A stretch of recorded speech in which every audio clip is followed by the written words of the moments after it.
and welcome to episode 21 of One Step Beyond, a show about positively engaging with the world outside our door.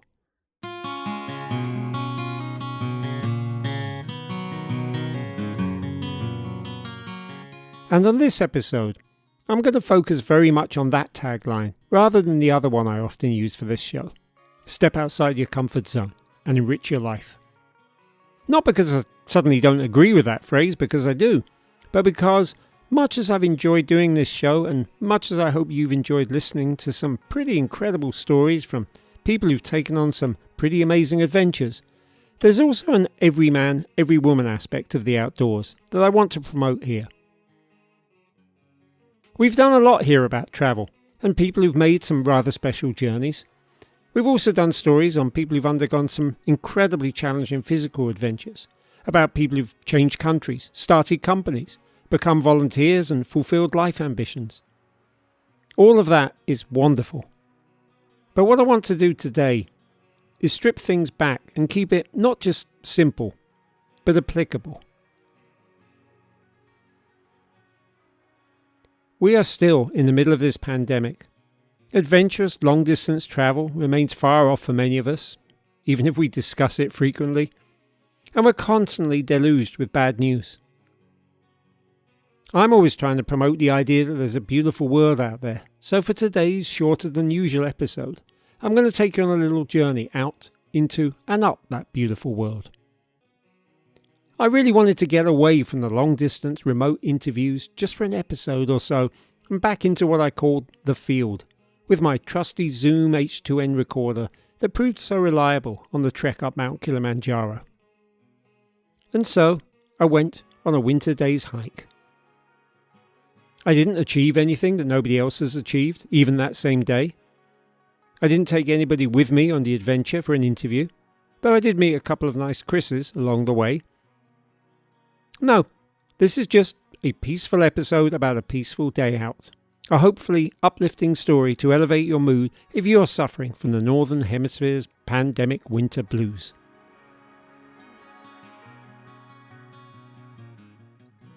I've tried to edit what follows so that it speaks for itself and doesn't need interjections from me along the way. There's a couple of qualifiers and caveats and maybe elaborations I do need to add at the end. But I think all I need to say up front is what some of you may know if you've listened regularly, or you know me personally. I live at the gateway to New York's Catskill Mountains, which I consider my playground.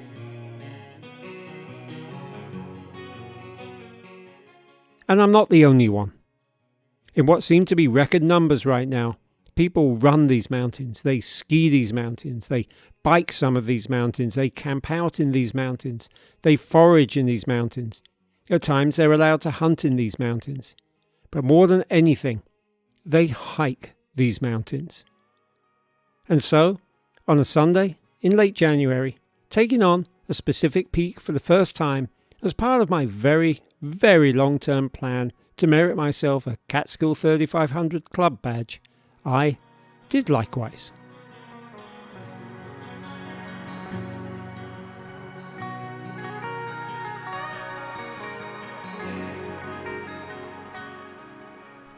And with that, I'd like to invite you as ever to lean forward or step back and prepare to go, well, maybe not one step beyond this time, but let's play the theme music anyway. One step beyond!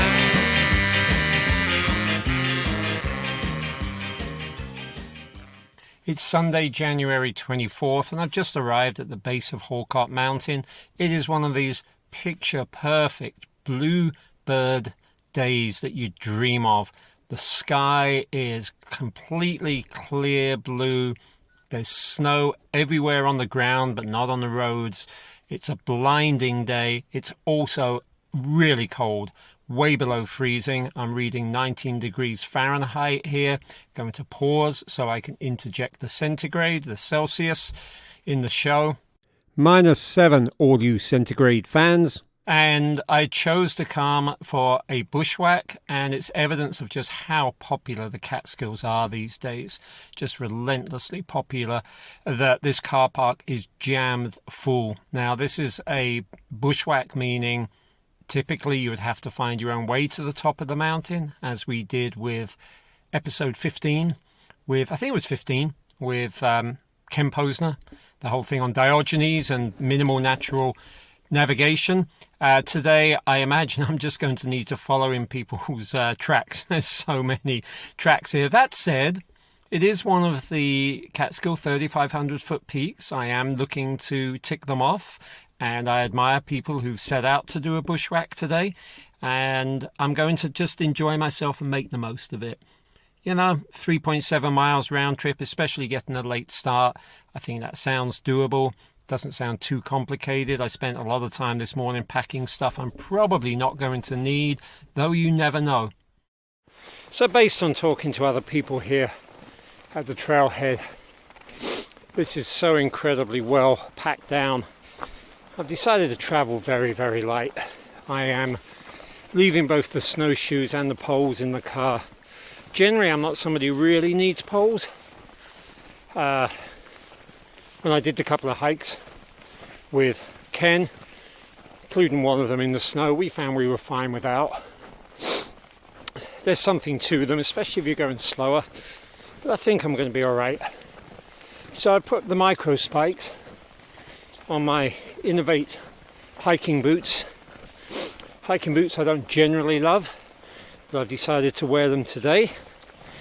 I guess it makes sense to do something well packed down. I would like to believe I could cover some of the other peaks that I've got a bit more experience now, but I've got to be honest, today it actually almost looks easier to follow this packed down trail that I'm covering right now than sometimes when you're on a regular mountain trail in the spring or the fall when there aren't so many hikers maybe, and you're on one of the less travelled routes, and especially when you're running and you can't see the markers and frequently come off trail as a result. I think it's going to be quite hard to come off trail today. Either we're all going to be headed up the wrong mountain or we're all going to be headed up the right mountain. So now I'm about maybe 20 minutes in, and you can hear the silence, right? Just have a listen. I guess this is why people come out. It's absolutely silent. I stopped here for a moment to take off my jacket. There's always this thing, of course, it's only sub 20 degrees Fahrenheit. I needed to dress warm. Standing still, I'm starting to get cold again, but I was working up too much of a sweat coming uphill. And I have this one top that is really warm. So warm. It's a fake fleece. It's so warm that inevitably it doesn't take much for me to sweat in it. It's a bit of a mixed blessing, to be honest. I've taken off a lightweight down jacket with fake down, which can roll up into its little bag.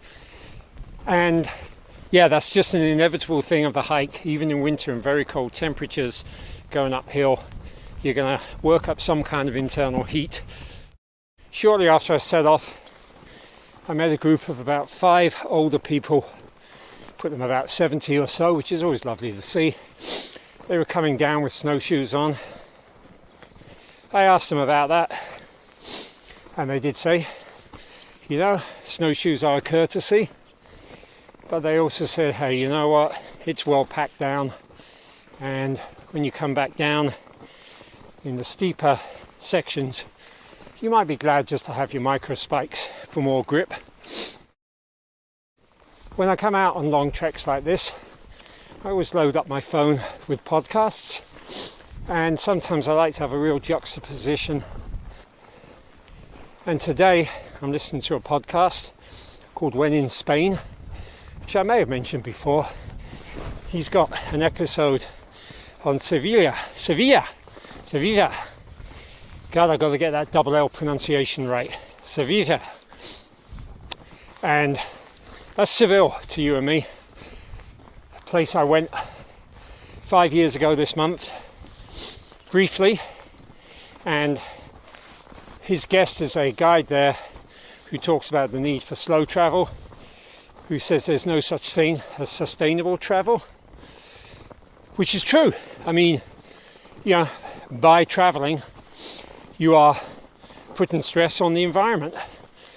By climbing Catskill Peak, you are putting stress on the environment. I totally understand the notion of slowing the hell down, and as she suggests, getting out into rural areas, really working to get off the beaten path. I think there's a lot to be said for that, for sure. And the beaten path, getting off the beaten path seems... I actually just came out and said that, but it seems extremely ironic right now, because I'm on a well-beaten path whereby I think a lot of people are coming out here to get off the beaten path, and they're finding themselves on a very well-beaten path, which is this beautiful snowy trail up Halcott. So now I'm about 40 minutes and a little over a mile in. Often you would do 1 mile an hour on a bushwhack. That's per Ken Posner, who's no slouch. That tells you how much the track has been tampered down here, or tamped down. That said, I am just making the point, I'm just reaching the point where this thing turns uphill pretty severely. I gather there's an enormous climb in well under a mile, and I can see a couple of people who set off ahead of me, taking it very slowly. Also, the way I'm now angling into the sun as I'm turning, I guess I'm turning a little more southwest, and the sun is ahead of me, which is good, but it's also very, very low in the sky compared to, there's a ridge up ahead of me of some kind, a summit. So I'm now in the shade, and that affects the temperature very, very quickly. Haven't put my jacket back on. I imagine I'm going to sweat a lot climbing up here.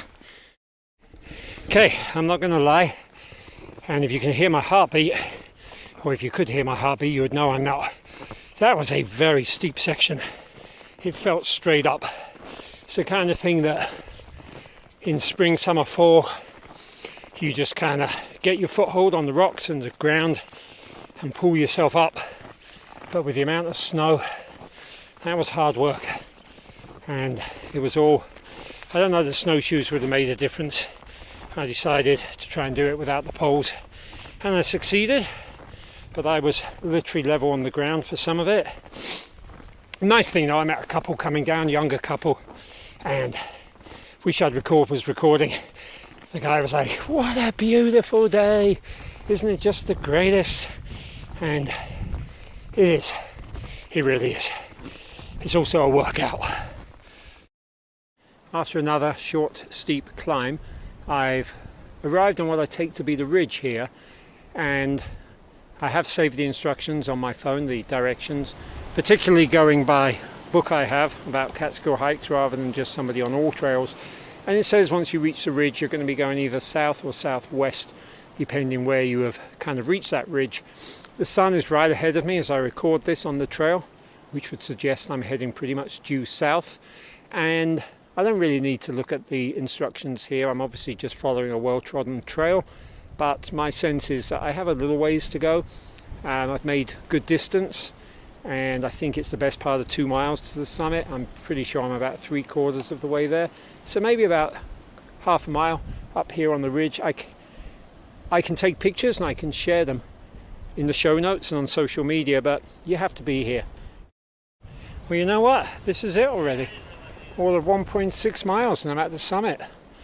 I'm not sure it's taken me much more than an hour to do this. Hey guys, pretty straightforward hike, huh? Yeah, I'm really glad we came up that way. I just started feeling like maybe, did I miss the snowshoe memo? I was like, oh, maybe. But it was pretty hard getting up that steep part. Yeah. I was pretty much on the ground. Yeah, but I think that probably was one of the highlights of the day though, right? Got my heart rate up. That's right, we were saying that ourselves. Yeah, I was at 165. Yeah. So I didn't measure. Are you going down the taking the loop around? That's what we're gonna try. I don't, know if I totally trust where we're going, but we'll if we have to, we'll circle Yeah, back. my sense is that might be snowshoe territory because I just don't think so many people are coming up it. But I might follow you a bit and do the same thing. Feel it out? Yeah, feel it out. I mean, it's meant to come back down and around to the road, right? Yep. Yeah. And if it doesn't, we're heading back this way. Yeah, well, maybe Figure, that's what I'll do. so we're let me see. That was such a quick climb. Exactly. We're what are we? We're a mile, 1.6 in. That's so what I've got. How long did it take you there? hour and 20. Yeah, so I was about the same, I guess. Yeah. You collecting the set? Yeah. What are you up to? I have 6 more to go. I have, boy, I got like 15, 20 more to go. He lives closer. It's about a 4-hour drive for me to get here. Did you ever get to do double top and Graham? No, unfortunately not. So that's it. Yeah, so I'll have to do the South Graham and West, wherever that ridge Have is. they announced it already? Yeah. They have. Okay. Yeah. All right. No, I never got to do them either. Yeah. We're winter 46ers. Yeah. Okay. We got a good chunk of the Northeast 115 Yeah, down well the way. done. It's it's a lifelong adventure, right? It is. You might drop off a mountain and drop dead and not get them taken care of, but you don't. It's not like I won't know that. you won't know it. You don't Hey, have did to you do them finish the this year. 115? I don't know. I died on number 101. Right? What's your name? Tony. Tony Chris. Good to meet you. Chris Fernando, Chris Collins. Fantastic. All right, Tony. I'll see you in a bit. All right, great stuff, guys. Take care. Sure. So I need to say that easy as that was and pleasant as it was talking up top and nicer it was taking pictures with my camera and a panorama picture, my liner gloves are not the warmest. I discovered that out skiing this week. My hands are turning into blocks of ice. So I'm going to head back down and put these gloves back on. Now I don't know whether you heard Chris and Chris talk there. They wanted to go down the other way. There is a loop here, but very clearly they went out in 3 directions where there was trail. They turned back from all 3 without snowshoes, even though they had poles. Without snowshoes, there's no way they're going to be able to do it. I think what's happened this year, this winter, this past week or two, where there's been a fair bit of snow on the mountain, is people have come up this route, they've packed it down, they've created a trail, and if you want to go the other way, you need to really know what you're doing, and the people who do might be one person a day, and it's going to get snowed over, blown over. I wouldn't want to do that without somebody like Ken Posner with me, to be honest. So I'm a good chunk of the way down, and some of it is very steep. This is a very, very steep mountain for a small section. And on that note, I've just come across ski tracks. It's pretty phenomenal. Somebody has had a blast coming down here. They have found a line and they have skied pretty perfectly down it. I don't know if they're downhill skis with skins, I don't know if they're cross-country skis, but they have clearly skied down. I'm pretty sure they've done it today. I didn't see these tracks on the way up, but they're just off from where my trail was, so somebody's found their own way down. If you can do that, and I'm really only about downhill skiing on proper trails, but if you can do that, wow, that looks like a joy. You've got to have the confidence. It's actually not too steep here. I mean, to be honest, I think my son could snowboard through this. I really think he could. And there's just enough powder, like maybe a foot of powder, 12 inches of powder. Wow, it looks amazing. Well, there's a woman who just did all 39 peaks in 49 days this summer. Listen to me. This winter she just completed them, and she brings her skis with her, and there are pictures of her with her skis on Giant Ledge. How amazing that is. Maybe that was her. Maybe she came out for a bonus bushwhack. I'll take some pictures and we'll put them online.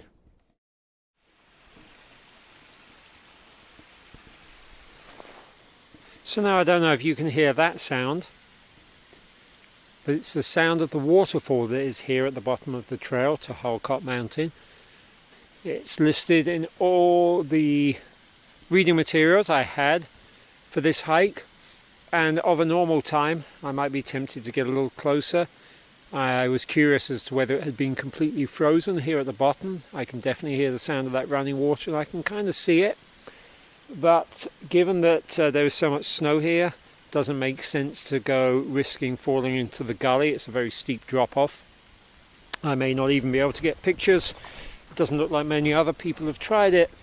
Not sure I noticed it so much on the way up, and that might be because I was sort of panting maybe a little bit more, felt my heart rate going. Very interesting, something to recommend to anybody else going out on a winter hike to be aware of. I was so warm when initially climbing uphill at sort of 11:30 to 12 o'clock, that I took off my jacket, and I still felt pretty warm. I went without my second gloves on for quite a while. Coming down, and the sun is not particularly any lower, but coming down, feel a lot colder, because you're coming downhill, your heart rate's lower. You're not working up that internal sweat from climbing. You're not exerting yourself the same way, and so your body temperature is lower. And my hands were getting really cold coming downhill, and my face, and my nose was running. Very, very intriguing. All of that is relevant to doing a hike. You need to bring enough layers and clothes. And when I got to the top of the mountain, I didn't have my jacket on, and I've been glad to have it zipped up the whole way coming back downhill. Interestingly, I must have been the penultimate person group coming up here. The people who had the dog that were parking up with me, I met them. I was about a quarter mile down off the peak when they were coming up, so obviously they had been a lot slower than me. Not a surprise when you've got a group of 6 people or so and a dog. You would expect them to be quite a bit slower. But they will be at some point coming down behind me, and I think that might be it for today. No reason somebody couldn't do this. It's only 2 to 3 hours tops, up and down, and it's not even close to 2 o'clock yet, so it's doable. But it's the peak of the day. I imagine the car park will be a lot emptier when I get down. The ski tracks have carried on, and there was a point at which they looked incredibly fresh, like almost like, did I miss somebody skiing down the mountain? Like that fresh, which I don't think I could have done unless they weren't interested in going to the canister, and God knows where they would have come from. So maybe it was earlier today. That person had a lot of fun. It looked like they may have actually come on the trail for a little bit and then picked up again. But I am curious. Maybe one day I will track down somebody who does this. Maybe that woman who's been skiing her 39 peaks this winter, and do a story. Well, as if I didn't already know, I was right back down at the bottom, more or less. I just heard a car horn. Not a sound you hear often on Catskill's roads, but given how many cars were in this car park and the fact that a lot of people are doing sort of U-turns to park or get back out, perhaps not surprising. Here's the waterfall. All right, now we'll explain why there were some tracks off this way. I'm going to see the water just running underneath the ice a little bit, take a few pictures. If you're fortunate to have trails, mountains, anything on your doorstep, make the most of it, because just getting away from the world for a couple of hours, even if, like me, you're listening to podcasts about other parts of the world, it's a relief. It really is. Getting out in nature is always great. Doing a climb, for me, is always particularly exhilarating. I enjoy hearing and feeling the heart rate go up as I climb up. I love the sensation of reaching a summit, and I quite enjoy gravity pulling me back down, even though sometimes as on something as steep as this, it pulls me down a little faster than I might like. If you happen to have snowy mountains around you, all the better. Hopefully the discussion about snowshoes and poles and microspikes is of some use for you. As it turns out today, I only really needed the microspikes. I should have used poles on the steep parts, both up and down, and snowshoes may have helped with the coming down on the steepest parts, and even maybe going up on the steepest parts. Snowshoes or poles. Sun is still pretty high in the sky. It's a gorgeous world. It's actually been a relatively good week in this crazy country of ours. This is a lovely way to end it. I'm hearing the sound of the waterfall. I'm looking at it. I'm going to take a few pictures of it, and I hope you've enjoyed taking this journey with me. Make the most of what you have on hand, and I'll see you out on the trails.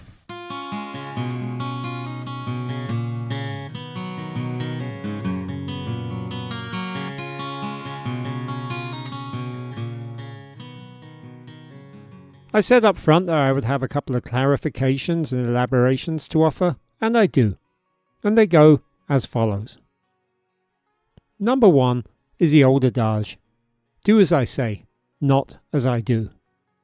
When you're out on a hike in winter and you know there's snow on the mountains, do bring your snowshoes. If it's a bushwhack and the snow gets deep up top, you'll be very glad to have them. Post-holing The expression for when you stick your boots down deep into the virgin snow with every step is tiring.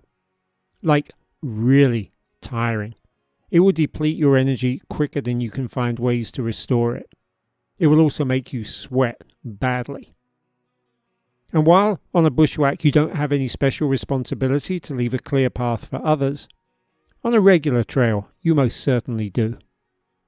In that situation, post-holing makes the trail untenable for others trying to use it, which is all the more frustrating if those others are doing the right thing and using their snowshoes. Now, I chose not to bring mine on Halcott because I could see that others were doing likewise, and it was evident that the trail had been thoroughly carved out. But it would not be appropriate for me to have done likewise on one of the dozens of Blaze Mountain trails in the Catskills after a fresh snowfall. In those circumstances, duty would have called for me to at least pack the snowshoes with me, whether or not I was going to use them. When it comes to poles, on the other hand, there's absolutely no requirement to bring them in winter, but I was the only person I saw on this hike who didn't use them. And that brings me to another main point. I found myself saying out loud how easy I found this climb. I shouldn't have done. It wasn't easy. No hike in the Catskills is easy, and this unofficial trail had a forbidding gradient. We ascended 1,700 feet in that 1.6 miles, about as steep as the Catskills get. It was only, quote, easy in terms of A, what I had expected from the climb, and that ease was certainly the result of finding a clear trail to the top rather than a proper bushwhack, and B, in comparison to my own other adventures and challenges. I really don't want to give the impression that very hard things are easy for me and that somehow makes me better than you, and I particularly don't want to encourage you to think something is easy only to find that it's hard and come back and hunt me down for sport. And with that said, if you are in this area and want to further explore the Catskills, in any season, you need to be aware that at 4,000 feet the conditions are always going to be cooler. And in winter, they're going to be significantly colder, snowier, icier, and therefore dangerouser than they are down at the trailhead. One excellent resource you can use before setting off is Catskills Trails Conditions. It's a Facebook group that allows you to check in, see other people's ongoing reports, and to ask questions about what you should bring and what you should expect to face on any given trail on any given day. Hikers post energizing reports and beautiful photos of their own trips, but don't be intimidated just because maybe somebody did more than you can do. This is not a competition. And it's in that vein that I have an update about the Catskill 3500 Club. You may have heard myself and the two Chris's talking about Double Top and Graham while we were up on the summit of Halcott. These always were two of the 35 peaks one had to bag to earn one's 3500 Club badge, but doing so also required accessing private property. In years gone by, that was never much of a problem, just a matter of asking permission of the owners, and the fact that these two mountains were tucked away in the northwestern edge of the Catskills kept the traffic down. But largely as a result of the pandemic and the current popularity of the Catskills, and perhaps in its own way because of the internet and the ease with which people can access information about hiking, vis-a-vis the Facebook group I just mentioned and promoted, the owners have felt utterly and totally overwhelmed this past year and perhaps at times disrespected too. And after decades, they've withdrawn their permission. Initially, the Catskill 3500 Club put in two substitute mountains, which you would have heard the Chris's reference. Because hey, hikers have grown used to the convenient concept of 35 peaks over 3,500 feet. But just as quickly, the 3500 Club has changed its mind. As of the spring solstice 2021, the Catskill 3500 Club will require you to bag only 33 peaks, plus of course the 4 winter summits. They point out that they're called the 3500 Club, not the 35 Club, and that one of their 35 was only added back in 1990, so there's precedent for this decision. And they also say that, hey, the whole point of this bushwhacking business is for you to carve your own path. So, find a peak of your own, regardless of height or renown, map out your journey to the top, and have your own individual adventure. And I could not agree more.